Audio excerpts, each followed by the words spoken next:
guys, I'm Kirsten, I'm 12 years old. I'm Aiyven and I'm 11 years old. And together we're the Mbawa Book Reviewers. First of all, we want to say a massive thank you to the Northamptonshire libraries for giving us this opportunity to read our books and also purchasing our books to put in their libraries. We are so grateful. And during this video, we will be talking about the summer reading challenges that the Northamptonshire libraries has set up. And we will also be reading some little tasters of our books. So, what is the Summer Reading Challenge, you ask? Well, the Summer Reading Challenge is an annual event that Northamptonshire libraries host. Each year they host different themes. A couple of years back it was Roald Dahl, and this year's theme is Silly Squad. So what is Silly Squad? Well, Kirsten, you should have known this. The Silly Squad is a group of animals who love to go on all kinds of adventures and dive into silly and funny books. Oh, that sounds a really cool theme for this year. So if you want to know more about what the actual Summer Reading Challenge is, I'm going to tell you now. So the Northamptonshire's libraries host this event every year to get children more into reading during the summer holidays.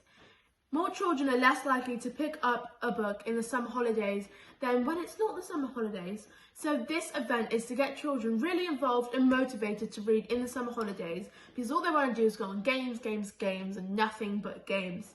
So this is to help them get back into reading and keep their reading up. Normally, when you'd enter the competition, you'd have to read 6 books to get the prize, and it could be any sort of books, but the theme when we did it was Roald Dahl, so it had to be kind of Roald Dahl related. But now, there's no limitations to how many books you can read. So please do not feel restricted to only be reading 6 books. You can read 20 for all you like, and you can also unlock super cool different videos, games, and other amazing activities if you enter this challenge and if you read the books. You can submit them, and we will put the link here to what website you can submit the books that you've been reading in. Also guys, if you read a number of books, as Aiyven said, you can unlock games and prizes, but at the end of the whole challenge you get a certificate that you can download and print out, so I think that's definitely worthwhile. Very worthwhile. It's an amazing result, and what the Northamptonshire libraries have done is amazing. Now we're going to read some tasters from our books, and I am first, so off Kirsten goes. Bye! So, the chapter title that I'm going to be reading to you is Zest for Rest, and I'll give you a bit of backstory here. So, Hayden and his friend May and his older sister Canada have just set off on their Pegasus, Zest for Anya, and they are on a quest to save the magical world of Nurogons. Hayden is super confused here. He's lacking all of his senses and he doesn't know what's going on. I will start reading for you. So, as I said, the chapter title is called Zest for Rest. So, I see you have awakened my souls, a deep, wispy voice hissed. I had no idea where I was. The last thing I heard from the other two was May saying, I don't think we're enough. Then it all went pitch black. Okay, let me recap for you. The last thing I had seen was thousands of tiny, they seemed tiny from the height we were at, figures. Some of them pulled open a hefty looking gate, whilst others stood their ground, dressed in black armour, with square shields and terrifyingly pointy swords. I was going to open my mouth to scream as well, but that's when I saw nothing. I couldn't smell, touch, see or hear. As for the last sense, tasting, there was nothing much to taste, although I wish there was. Actually, I could taste that dry feeling in your mouth when you haven't drunk something for a while, even though I was pretty sure I drank at least a bottle of mountain water in the last 10 hours. May and Canada must have been around somewhere, so I fumbled all over the place and searched for them. It's like slicing your air through thin air, you get nothing out of it. It reminded me of when Canada and I first entered Nurogons. We couldn't see a thing, but this time it was much worse. I had no one to grab onto or talk to. Back to the present. What is your purpose? The voice bellowed. It was definitely a male voice. It sounded like something I had heard in medieval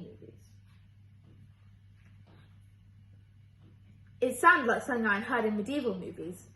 This guy had the same voice a king would. I stayed silent. Answer me, you puny earthling! As soon as he said the word earthling, I knew for a fact he was not your average human. Are you here to see the Soul Guarder? His voice got more and more desperate and impatient as he spoke. I shook my head, then realised this was pointless. No, sir. Apocalypse, where are you? I impatiently thought. Apocalypse is his magical staff. Sir? I had no idea who he was. But when you hear a voice like that, it's kind of the expected name. I heard a click and 2 lanterns came on.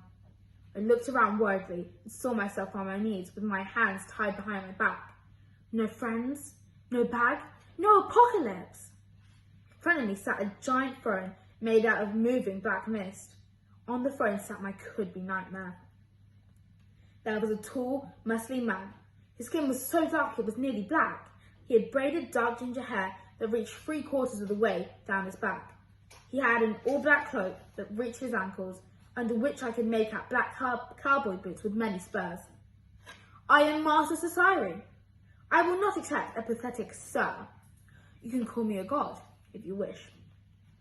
I won't go that far, I thought. And answer my question, you fool. I didn't know what question to answer, as he had asked me to, what my purpose was, and if I was there to see the Soul Guarder. Where are my sister and friend? Where's my sister and friend? I yelled, ripping the rope, tying my hands together. Master Society stood up and brought something out from behind his throne, a long black staff suited for a devil. On top, it had an oval with devil horns. Around the symbol, a red mist swirled. How dare you cross me? He hollered. Then he calmed down, put away his staff and sat back on his throne.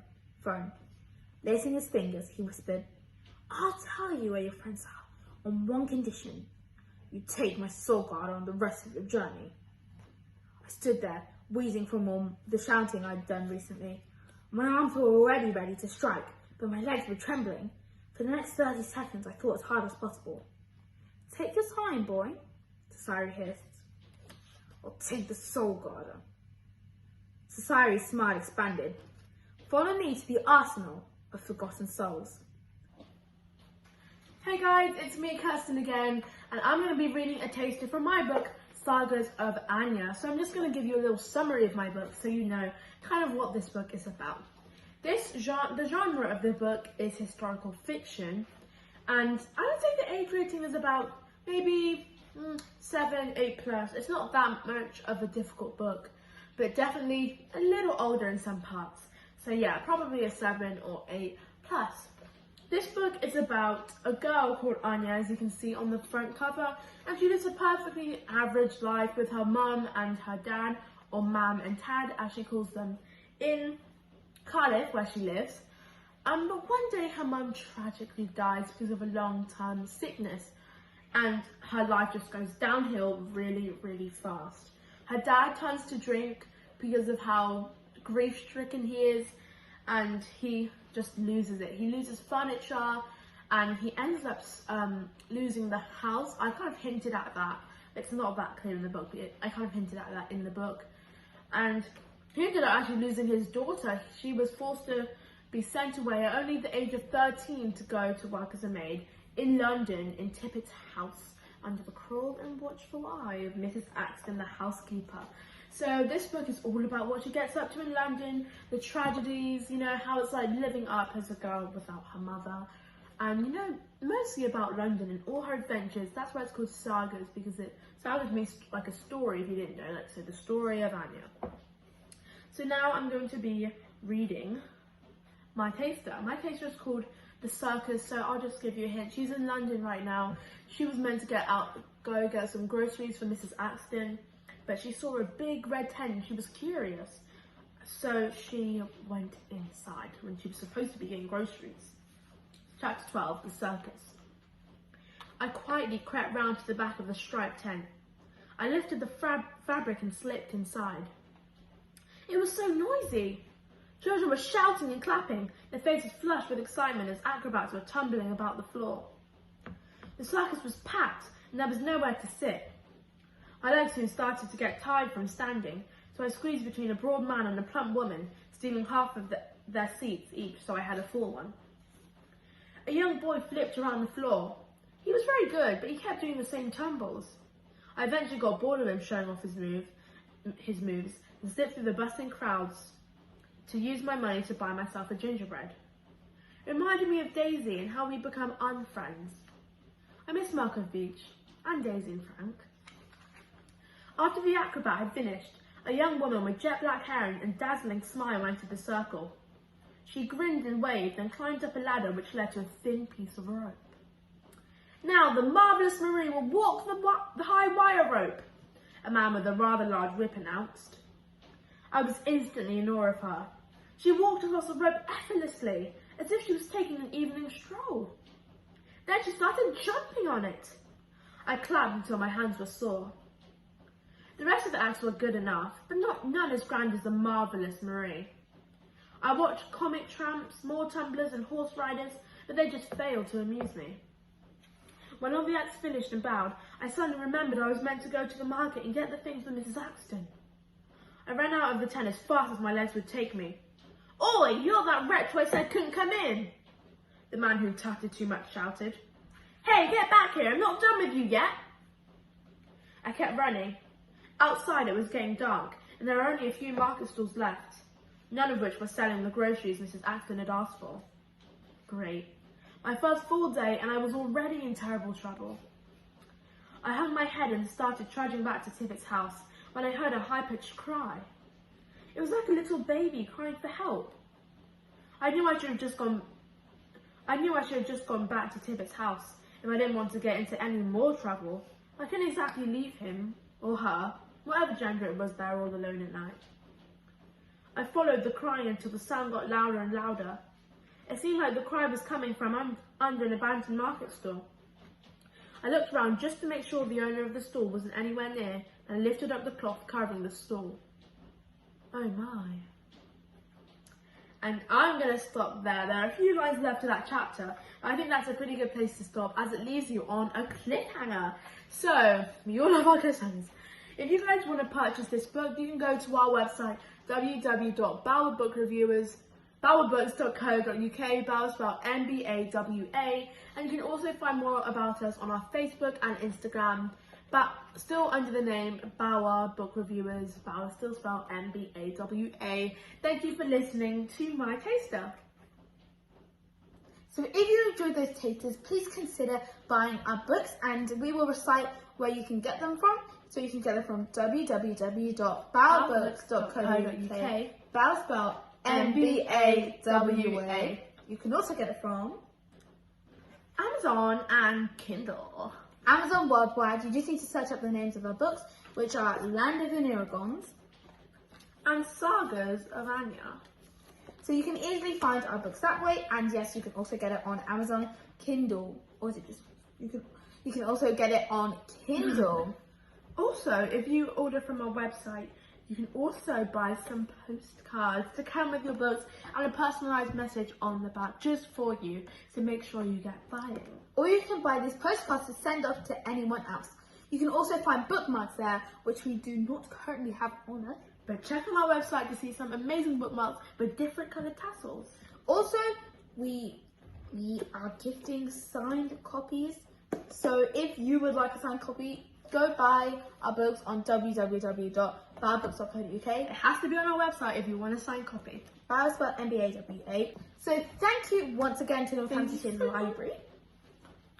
And we're just going to round off once again a huge thank you to the Northamptonshire Libraries for taking our books on and for giving us this amazing opportunity. We will be seeing you guys later, we hope. And also, if you want to enter the summer reading challenge, you can find out further information here. So you can go and check that out, and that'd be awesome to get you guys reading in the summer holidays. Thank you so much once again. Bye!